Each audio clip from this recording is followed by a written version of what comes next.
এখন লাইভে এসে কাঞ্চা হাসিনা, পাপ করলে ভোগ করতেই হবে, হবে না? হবে না? এত বড় পাপ করেছে, কত হাজার হাজার আলেমের উপরে জুলুম করেছে। আজকে তোমার বাপের বাড়ি ভাঙছে বলে তুমি কাঁদছো, তোমার চোখে পানি পড়ছে, তুমি আজ দেশে যেতে পারছো না। তুমি ভেবে দেখো কত পরিবারের চোখে তুমি পানি ফেলিয়েছো, কত আলেমের পরিবারের চোখে পানি পড়েছে। হাজার হাজার মানুষ আলেম যাদিকে আয়না ঘরের ভেতরে মৃত্যুর ঘাট উতরে দিয়েছে। একজন মুফতি সাহেব বেরিয়ে এসে বলছে, যখন আয়না ঘরে ভরে আমরা জানতমই না, আমাদিকে খালি রমজান মাসে জানানো হতো সেহরি এবং ইফতারির সময়টা, তাছাড়া কোন সময় নামাজের সময়টাও বলা হতো না। এমন কি যখন দেখলাম আর খাবার খাওয়া যাচ্ছে না, তখন ওই রোজা রাখতে লাগলাম। পচা খাবার গুলো দেওয়া হতো, পচা ভাত দেওয়া হতো। আর আজকে যে হাসিনা কাঁদছেন, সেই হাসিনাকে বলবো আপনার উচিত ছিল ন্যায় ভাবে দেশ চালানো, ন্যায় পালন। শুনেলেন, শুধু হাসিনা নয়, পৃথিবীতে যেই নিজের প্রজার উপরে, দেশের মানুষের উপর অত্যাচার করবে, সে যত বড়ই বাপের বেটা হোক, আল্লাহর মার যখন পড়বে তার কোনো রিহাই থাকবে না। শ্রীলঙ্কার রাজাকে দেশ ছেড়ে পালাতে হয়েছে। হাসিনার বাড়িতে রাজহাঁসের মাংস, সব মাংস। হাসিনার প্রধানমন্ত্রী যার এত বডিগার্ড, তাকে রান্না ভাত খেতে হয়নি, 45 মিনিটের ভেতরে দেশ ছাড়তে হয়েছে। আজকে কাঁদতে হচ্ছে, আজকে বলছে আমাকে দেশের লোক চাইলে আমাকে ফাঁসি দাও। কেন মৃত্যু চাইছে এটা ভাবতে হবে। এটা আল্লাহর গজব ছাড়া আর কিছু নয়। দেশের যে কোনো রাজা, যে কোনো নেতা, কেউ যদি গরিবের উপরে, মজলুমের উপরে জুলুম করে, দুনিয়ার মানুষ তো বরদাস্ত করবে, আমার আল্লাহ বরদাস্ত করবে না। ওই জন্য মজলুমের দোয়াকে আল্লাহ কবুল করে নেয়। হাজার হাজার আলেমের পরিবার, গরিবের পরিবারের দোয়াকে আল্লাহ কবুল করি ওর পতন ঘটিয়েছে।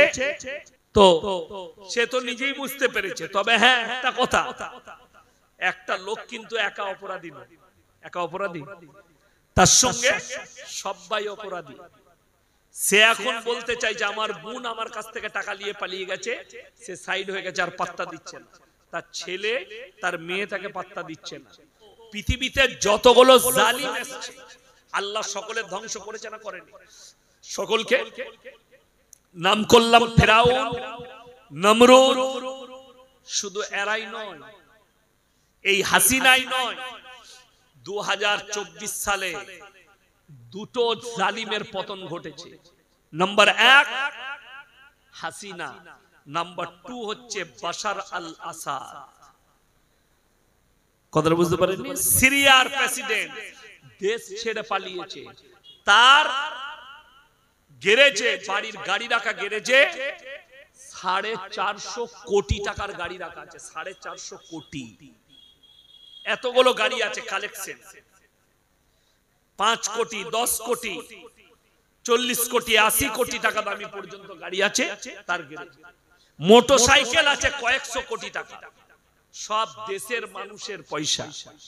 যে মসজিদে, দামাস্কের মসজিদ 27 বছর আজান নামাজ হতে দেয়নি বাশার আল আসাদ সরকার, যে মসজিদে ইমাম মেহেদী ইমামতি করবেন কিয়ামতের পূর্বে, যে দামাস্কের মসজিদে আসরের নামাজে দাজ্জালের সঙ্গে যুদ্ধ করার জন্য ঈসা মসিহকে আল্লাহ তাআলা ঈসা নবীকে নামাবেন। জোরে বলুন সুবহানাল্লাহ। আপনাদের হাসখালীর লোকের মনে মনে হবে কিয়ামতের ময়দানটা হুজুর কোথায় হবে? হাসখালীতে নয়, কৃষ্ণনগরে নয়, ইন্ডিয়াতে নয়, পাকিস্তান বাংলাদেশে নয়, পৃথিবীর কিয়ামতের ময়দান হবে ফিলিস্তিনের ময়দানটা। ওটাই হবে কিয়ামতের ময়দান, যেখানে আল আকসা মসজিদ আছে। দাজ্জালের আবির্ভাব ঘটবে। দাজ্জালের গতি কত হবে জানেন? দাজ্জাল 40 দিনের ভেতরে গোটা দুনিয়াটা চক্কর মারবে। কতদিন বললাম?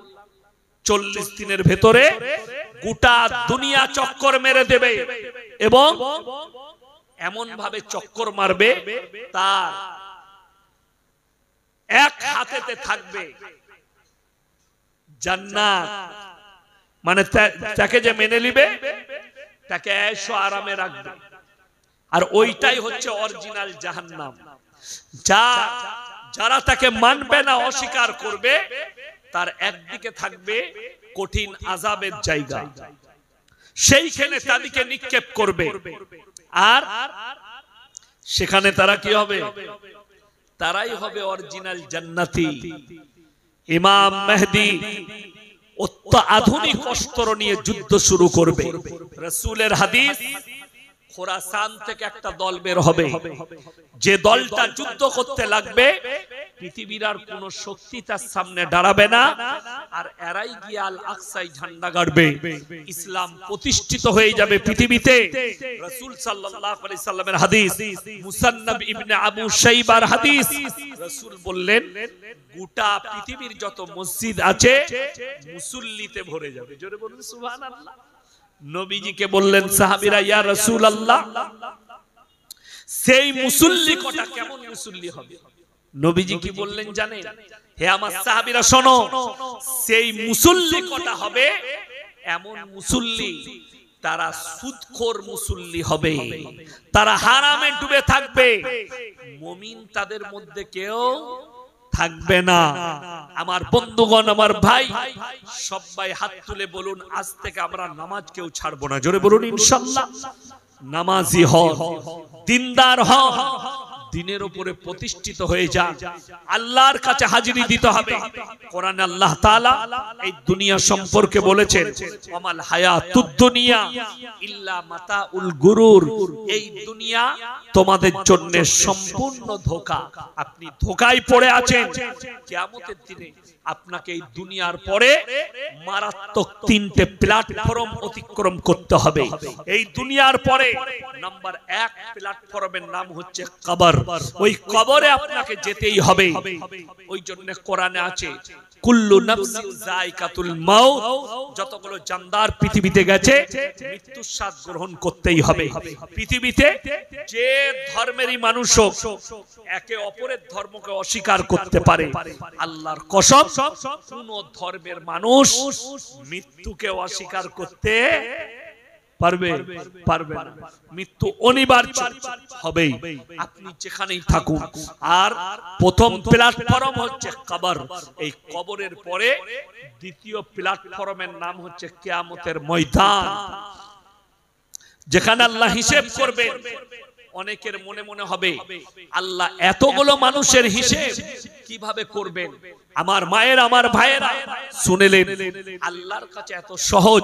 আল্লাহ তাআলা কোরআনে বলেছেন, কিরামান কাতিবিনা ইয়ালামুনা মা তাফআলুন, আমি প্রত্যেকটা নারী পুরুষের কাছে দুজন করে ফেরেশতা নিযুক্ত করেছি। কাতিব মানে হচ্ছে যারা টাইপ করে করে লেখে।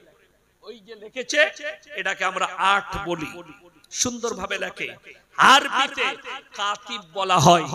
কাতিব, আমি দুজন ফেরেশতা নিযুক্ত করেছি, যারা তোমাদের পাপ এবং পুণ্যগুলো টাইপ করে করে লিখে রাখবে। আল্লাহ তাআলা কোরআনে অপর জায়গায় বললেন, আমি আল্লাহ রাব্বুল আলামিন কিয়ামতের ময়দানে, কিয়ামতের দিনে আমি হিসাব কিভাবে লব?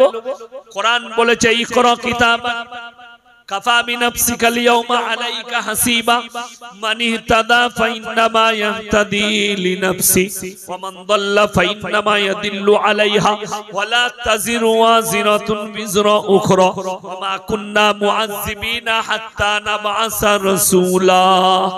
হে আমার নবী, বলে দাও, কিয়ামতের দিনে নারী পুরুষের হাতে তাদের আমলনামা ধরিয়ে দেব। তারা খালি কি করবে? নিজের মুখে পড়ে শোনাও, তুমি কোন জায়গায়, কত সেকেন্ডে, কত মিনিটে, স্থান সব লেখা থাকবে। তুমি নিজের হিসেব নিজের মুখে দেবে। দেখুন, আজকে এই জলসা করেছেন, আগামীতে যদি জলসা করে আমাকে দাওয়াত দেন আর না দেন, অনুরোধ করে কমিটির ছেলেকে বলছি, একটা দোকানও বসতে দিবেন না চায়ের দোকান ছাড়া। ইসলামে মেলা হারাম। নারী পুরুষের জন্য একটা বড় চ্যাপ্টার আনা হয়েছে নারীদের জন্য। সেটা হচ্ছে ওয়াদরিব খুমুরিহিন্না আলা জুনুবিহিন। হে নারী, তুমি পর্দা নির্ধারিত করো, জীবনে তোমরা ধর্ষিত হবে না, লাঞ্ছিত হবে না। আমাদের মুসলিম সমাজ, এই দুনিয়ার মানুষ একটা চকলেটের মূল্য বুঝেছে, কিন্তু নিজের বিটির মূল্য বুঝেনি, নিজের বিবির মূল্য বুঝেনি, নিজের মা বোনের মূল্য বুঝেননি। একটা চকলেট কোন দোকানি ছিঁড়ে যদি বিক্রি করে প্লেটে রেখে, আপনি আর কিনবেন না। ঠিক বললাম না ভুল বললাম? আপনি কিনবেন, আপনি বলবেন দাদা ধুলো পড়ে গেছে, মাছি বসেছে। একটা 1 টাকা দামি চকলেট কেউ ছিলে বিক্রি করলে আপনি আর কিনবেন না। এতই মাছি পড়েছে, এতই ধুলো পড়ে গেছে, আপনার কাছে ইজ্জত নষ্ট হয়ে গেল। আপনি ভেবে দেখুন, একটা নারীকে আল্লাহ কত ইজ্জত দিয়েছে। আপনার মা বোনকে যদি আপনি পেট খুলে বাজারে বার করে দেন, তাদের ইজ্জত কতটা নষ্ট হলো।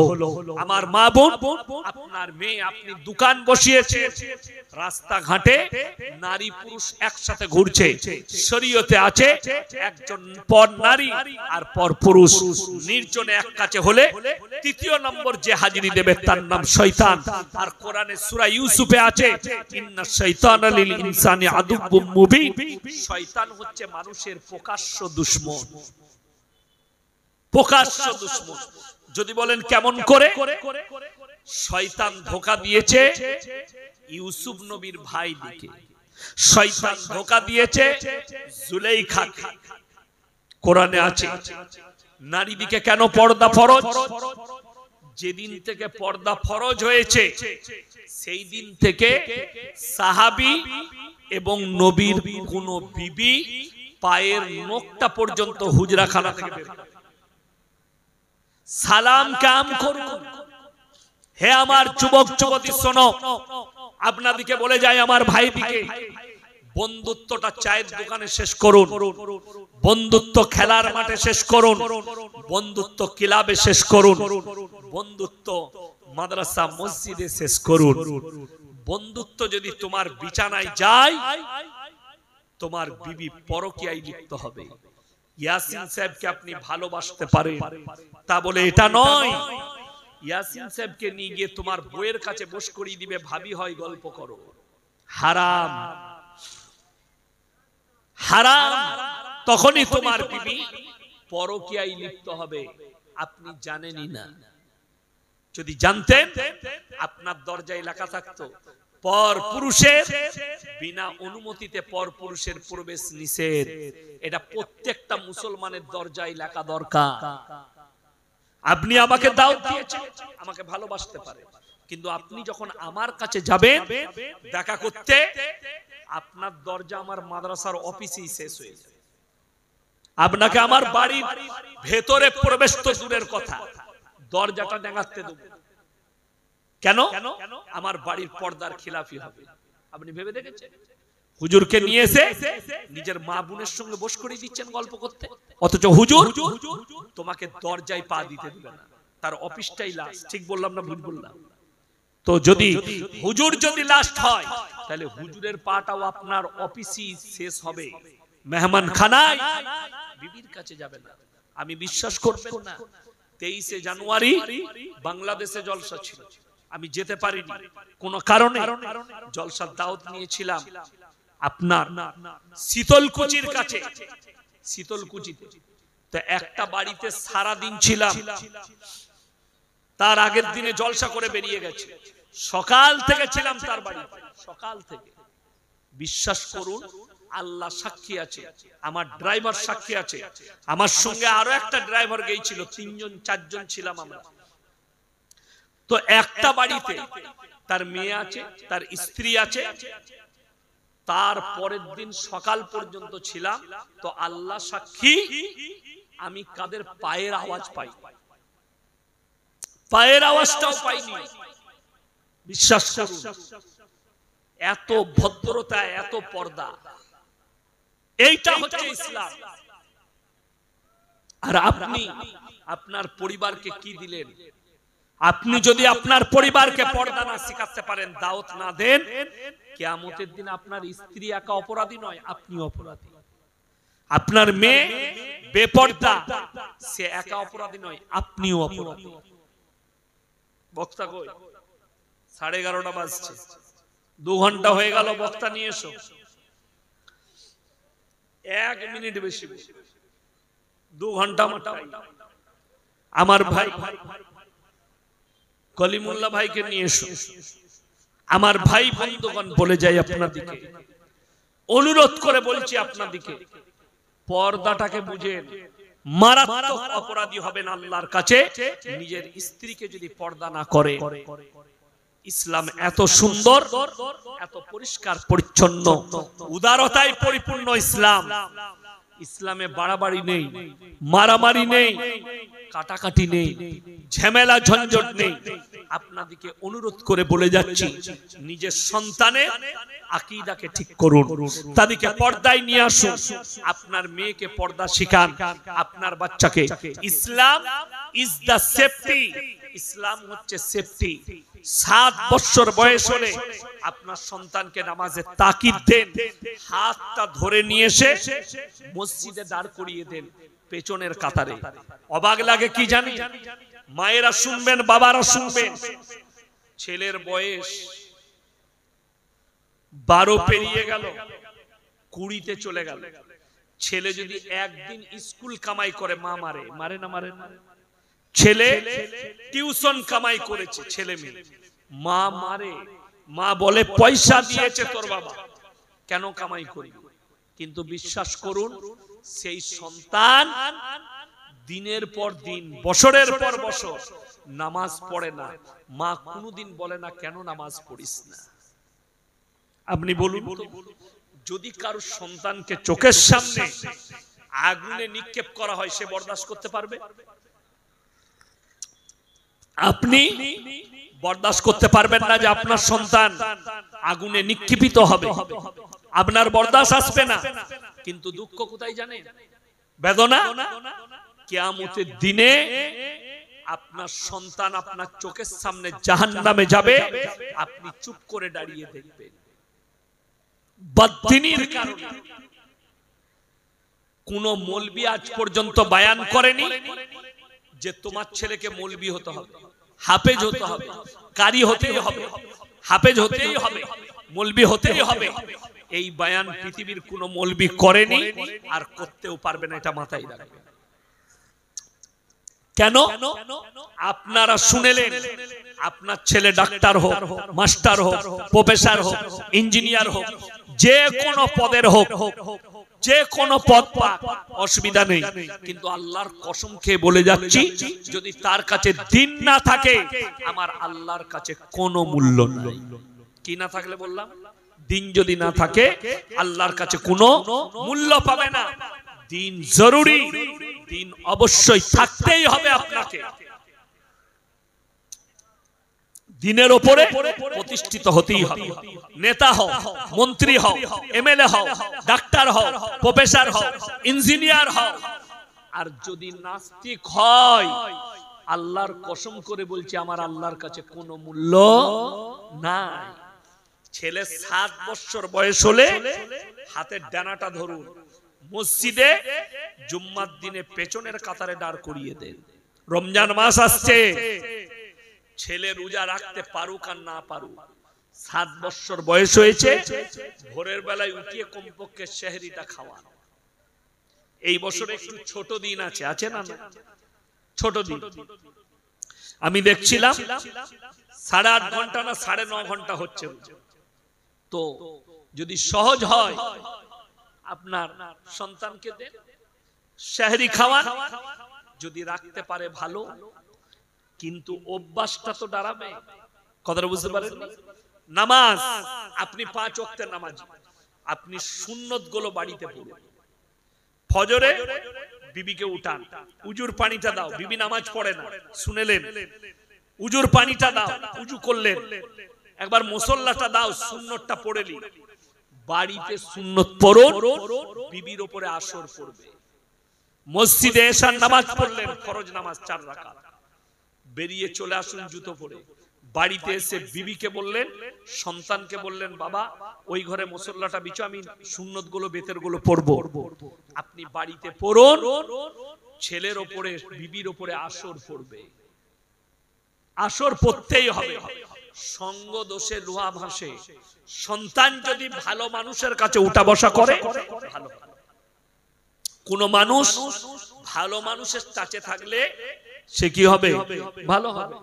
যদি বলেন প্রমাণ, আমি বেশি দূরে নিয়ে যাব না, আমার গাড়িতে বসে আছে আমার ড্রাইভার, সবাই দেখে হুজুর ছাড়া ধরতে পারবে না, এত বড় বড় দাড়ি, আমার তো আল্লাহ সব দিয়েছে, দাড়ি দেয়। কথাটা বুঝতে পারেন? অনেকজন ফেসবুকে বলে এই হুজুরের বয়ান শোনা যাবে না, দাড়ি নাই। আমি কি করব? দাড়ি হয়নি তো, তোর কাছে ওষুধ থাকলে দে, মাল লাগালে বেরিয়ে গেলে ভালো হবে, আমি কি করব? এ তো মূর্খর কথা। আকৃতি আল্লাহ দান করে, এইসব মানুষের দাড়ি দেখে আমার কষ্ট হয়, কত সুন্দর দাড়ি দেখে, এই হুজুরের দাড়ি দেখে, কিন্তু আল্লাহ আমাকে দাড়ি দেয়নি, আমার আব্বার চাপ দাড়ি, আমার দাড়ি আল্লাহ দেয়নি, আকৃতি আল্লাহ দেওয়া। কিন্তু বড় কষ্ট লাগে। আমার ভাই, আপনাদেরকে অনুরোধ করে বলছি, দাড়ি কাটাটা নেকির কাজ না দাড়ি রাখাটা? দাড়ি রাখাটা নেকির কাজ, দাড়ি কাটাটা গুনার কাজ। আপনি সরকারকে গাল দিয়ে কি করবেন? 100টার মধ্যে 80টা মুসলমান সেলুনে বসে নিজের দাড়িগুলো চেঁচে ফেলিয়ে দিচ্ছে। ঠিক বললাম না? তাহলে আপনি কাকে দোষ দিবেন? আপনি তো নিজেই অপরাধ। এখন এমন একটা সমস্যা দাঁড়িয়ে গেছে, আমাদের যুবকরা, কোন যুবক যদি 5 ওয়াক্তের নামাজি হয়, মুখেতে দাড়ি রাখে, একটু যদি পরেশগার হয়, তার বিয়ে হওয়া মুশকিল আছে। ঠিক বললাম না ভুল বললাম? সে মেয়ে দেখতে গেলে যদি মেয়েকে বলে ছেলে 5 ওয়াক্তের নামাজি, খুব পরেশগার, তোমাকে না বিয়ের পরে বোরকা পরতে হবে আর নামাজ পড়তে হবে, ও বলবে ওকে বিয়ে করবো, যা বুঝে করো। সেই ছেলের বিয়ে হওয়ার সমস্যা। ওরা বিয়ে কাকে করবে? শুয়োরের মতো চুল কেটেছে, গাঁজা খায়, গুটকা খায়, ছিঁড়া প্যান্ট পরছে, ওকে বিয়ে করবে। কেন?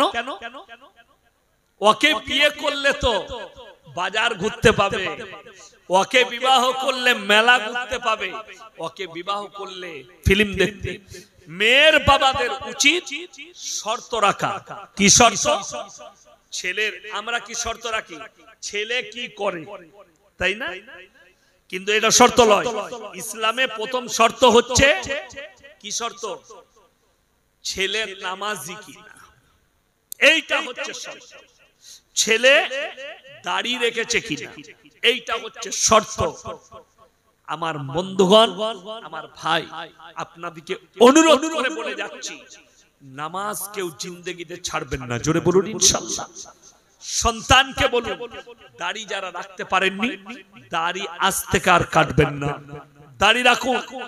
দাড়ি থাকলে শুনেলেন, যাদের দাড়ি আছে, যারা দাড়ি রেখেছে, তাদের যৌবন ক্ষমতা কম হয় না, যৌবন ক্ষমতা বৃদ্ধি পায়।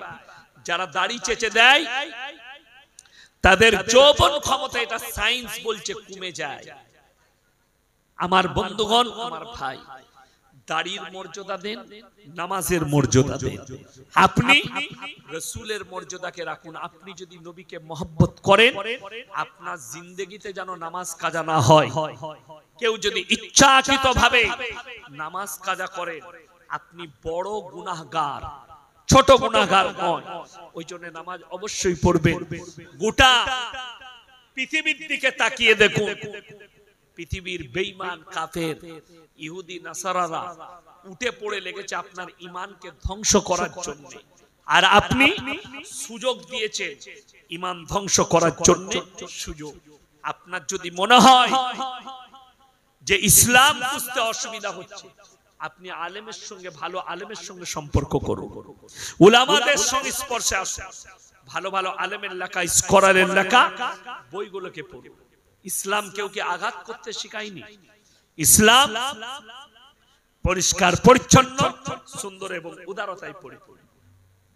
ইসলাম এমন একটা দিক, আমরা কি মনে করেছি নামাজ, রোজা, হজ, যাকাত, এইটারই নাম ইসলাম? কে বলল আপনাকে?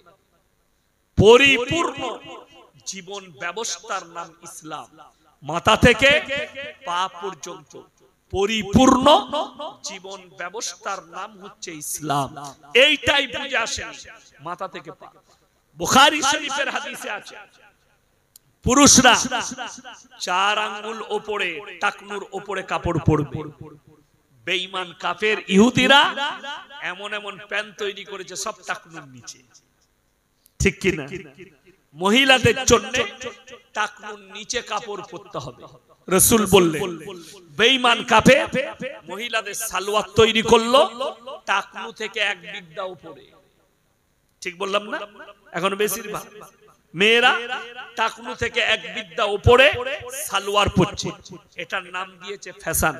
কিছু শিক্ষিত মেয়ে তারা বলছে আমরা যাই পোশাক পরতে পারি, এটা মডেলিং এর যুগ, আমরা ছোট পোশাক পরব, এটা মডেলিং। ছোট পোশাকটা যদি মডেলিং হয় জেনে রেখে দিবে গোটা হাঁসখালি থানায় সবথেকে বড় মডেলিং হচ্ছে কুত্তাগুলো যারা কোনো পোশাকই পরে না, এদের থেকে বড় মডেলিং কেউ নাই। আর ইসলাম সব সময় সেফটি দিয়েছে, তুমি নিজেকে ঢেকে লাও। ওয়াদরিব খুমুরিহিন্না আলা জুনুবিহিন, কোরআন তোমরা পর্দা নির্ধারিত করো, নিজেদিকে ঢেকে লাও, কোনদিন ধর্ষিত হবে না, কোনদিন লাঞ্ছিত হবে না, কোনদিন অপদস্থ হবে না।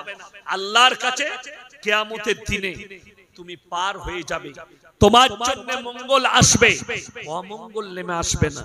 আমার ভাই, প্রত্যেকটা ভাইকে বলবো দেখুন ইসলাম এমন একটা দিক দিয়েছে, পৃথিবীতে এমন কোন দিক নেই। কোরআনটা আল্লাহ তাআলা কোরআনের ভেতরে গোটা পৃথিবীর বায়োডাটা ভরে দিয়েছে। গোটা পৃথিবীর যে দিকটা নিবে, অর্থনৈতিক, সামাজিক, পারিবারিক, সাংসারিক, রাজনৈতিক, যে দিকটা নিবেন সব দিকটাই আছে।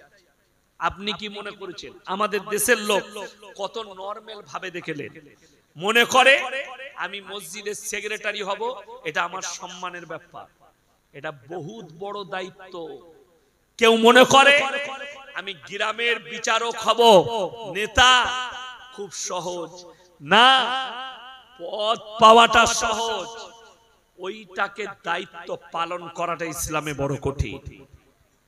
তুমি যদি মসজিদে আমানতের খেয়ানত করো, একটা যদি আমানতের খেয়ানত হয় আমার আল্লাহর কাছে হিসেব লাগবে, আপনার রেহাই নেই। একটা আমানতের খেয়ানত আপনি করতে পারবেন না। আপনি যদি নেতা হন, বিচারক হন, একটা যদি অন্যায় বিচার করেন আমার আল্লাহর কাছে হিসেব লাগবে। কিয়ামতের দিনে পাকড়াও করবে বিচারক দিকে, নেতা দিকে, একদিকে। ওই জন্য হযরত ওমর ফারুক রাদিয়াল্লাহু তাআলা এমন একজন নেতা ছিলেন, তিনি যখন আরবের গভর্নর হন তখন পৃথিবীতে একটা চর্চা উঠেছিল যে আমাদের দেশে এই গতকালকে দিল্লিতে হেরে গেল দিল্লির মুখ্যমন্ত্রী অরবিন্দ কেজরিওয়াল, পার্লামেন্টে দাঁড়িয়ে বলেছিলেন ভারতের যত নেতা মন্ত্রী আছে এরা যদি হযরতে উমরের মতো জীবন যাপন করে ভারতে একটা গরিব আর গরিব থাকবে না। জোরে বলুন সুবহানাল্লাহ। কেন জানেন? হযরতে উমর যেদিনে আমিরুল মুমিনিন হলেন, গোটা আরবের গভর্নর হলেন, তিনি সকাল বেলায় উঠে ব্যবসার মালগুলো নিয়ে বেরিয়ে যাচ্ছেন ব্যবসা করার জন্য। তো সমস্ত সাহাবীরা আটকালেন, হে আমিরুল মুমিনিন, আপনি যদি ব্যবসায় চলে যান আমাদেরকে দিন শিক্ষা কে দিবে? তিনি বললেন আমার সংসার কিভাবে চলবে। তারা বললেন আপনি আমাদেরকে দিন শিক্ষা দেন, ইসলাম শিখান, আপনাকে বাইতুল মাল থেকে বেতন দেওয়া হবে, ফান্ড থেকে। তিনি বললেন তাইলে আমার কোনো অসুবিধা নাই। তিনি ফান্ড থেকে বেতন পেতে লাগলেন। তো 1 মাস সংসার চলার পরে কিছু পয়সা বেঁচে গেছে, কিছু টাকা বেঁচে, খাবার বেঁচে গেছে। তিনার স্ত্রী বললে যে যেটা বেঁচে গেছে সামনে মাসে কাজে লাগবে। হযরতে উমর ধমক দিলেন এই মাল আমার নয়, এই মালটা বেশি চলে এসেছে আমার কাছে, এটা বাইতুল মালে ফেরত দিতে হবে। তিনি নিয়ে গিয়ে ফেরত দিলেন। জোরে বলুন সুবহানাল্লাহ। মিশরের গভর্নর আরবের মাটিতে সফর করলেন, আর হযরতে উমরের সঙ্গে দেখা করে বললে, হে উমর, গোটা পৃথিবীতে তোমার রাজত্বের চর্চা, তুমি কেমন করে দেশ চালাও? হযরতে উমর বললেন, এটা জানার জন্য আমার বাড়িতে একবেলা দাওয়াত খেতে হবে, আজকে দুপুরে দাওয়াত খাও। বলে ঠিক আছে, দাওয়াত কবুল করলাম। দাওয়াত তিনি কবুল করলেন। দস্তরখানে বসেছেন। হযরতে উমরে ফারুক রাদিয়াল্লাহু তাআলা আনহু বেটা আব্দুল্লাহকে বললে, আব্দুল্লাহ খানা লাগাও। একটা প্লেটে জবের রুটি আর একটা কটোরায় এলো জৈতুনের তেল। কোরআনে যেটা আছে ওয়াতিনি ওয়াজ জাইতুন, ওই জাইতুনের তেল খাবার, আর কিচ্ছু নেই। মিশরের গভর্নর বললে, উমর তুমি গোটা আরব দুনিয়ার গভর্নর, তোমার দস্তরখানে এরকম খাবার? হযরতে উমর বললেন, তুমি কি খাও? বলে আমার দস্তরখানে দুম্বার মাংস পাবে, উটের মাংস পাবে, জবের রুটি পাবে, আখরোট মুনাক্কা, কাজু কিশমিশ পেস্তা বাদাম পাবে। হযরতে উমর বললেন, হে মিশরের গভর্নর, তোমার প্রজারাও কি ওই খাবার খায়? বললেন, না, আমি তো খোঁজ দিই না। হযরতে উমর বললেন, ফজরের নামাজ পড়ে আমি খোঁজ লাগাই, আমার শহরে আমার এলাকায় যত মানুষ আছে সবারই বাড়িতে কি খাবার হয়েছে। আজকের দিনে আমার বেশিরভাগ প্রজার বাড়িতে জাইতুনের তেল আর রুটি, তাই আমার প্রজারা জাইতুনের তেল আর রুটি খাবে। আমি উমর কি করে ভালো মন্দ খেয়ে আল্লাহকে জবাব দেবো? জোরে বলুন সুবহানাল্লাহ। কিয়ামতের আলামত একটা শুনেলেন, সেই মারাত্মক আলামত। আপনাদের হাসখালি বাজারে যদি কোনো ছেলে 10 টাকা চুরি করে, তাকে বেঁধে পিটায়। ঠিক বললাম না ভুল বললাম? আমি আজকেই মনে হয় সকালে ভিডিও একটা দেখছিলাম ফেসবুকে, কোন একটা ছেলে কিছু চুরি করেছে, কয়েকজন মিলে তাকে এমন ভাবে মারছে, মারাত্মক ভাবে। ছেলেটা গরিবের ছেলে, একটা এতিম ছেলে, খেতে পায় না, লোকের কাছে হাত পাতে, 10 টাকা 5 টাকা দেয় চলে। ভুলবশত একজনের পকেট থেকে 10 টাকা চুরি করেছে, তাকে গাছে বেঁধে পিটাচ্ছে, এটা চোর। আর আমাদের সমাজে যারা কোটি কোটি লাখ লাখ টাকা মেরে নিয়েছে কমে, তাদেরকে স্টেজে রেখে আমরা মালা পড়াই, এটা হচ্ছে সমাজসেবী। সমঝদারো কে লিয়ে ইশারা কাফি হ্যায়। এইটাই হচ্ছে কিয়ামতের আলামত। কিয়ামতের মারাত্মক আলামত শুনেলেন। মূর্খর কাছ থেকে সমাজ যখন ইলম নিতে শুরু করবে আর আলেমদিকে বেইজ্জতি করা হবে, আল্লাহ ইলমের থেকে আগে বড় বড় আলেমদিকে দুনিয়া থেকে তুলে নেবে। এটা কিয়ামতের আলামতের মধ্যে মারাত্মক আলামত।